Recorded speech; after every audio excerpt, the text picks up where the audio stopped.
பல்வேறு கோரிக்கைகளை வலியுறுத்தி வாடகை வாகன உரிமையாளர்கள், டிரைவர்கள் உண்ணாவிரத போராட்டம் நடத்தினர். டாக்ஸி கேபுகள், கார்கள், வேன்களுக்கு 100% சாலை வரி உயர்வை கண்டித்து வண்ணாரப்பேட்டையில் உண்ணாவிரத போராட்டம் நடந்தது. மாநில தலைவர் சந்தோஷம் தலைமை வகித்தார்.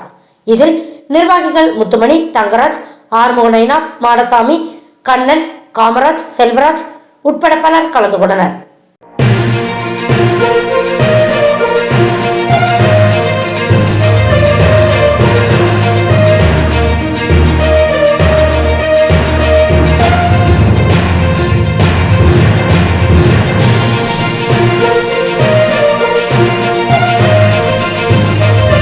Thanks for watching உண்மை செய்திகள். நெல்லை செய்திகளை உடனுக்குடன் தெரிந்து கொள்ள சேனலை சப்ஸ்கிரைப் பண்ணுங்க, லைக் பண்ணுங்க, ஷேர் பண்ணுங்க.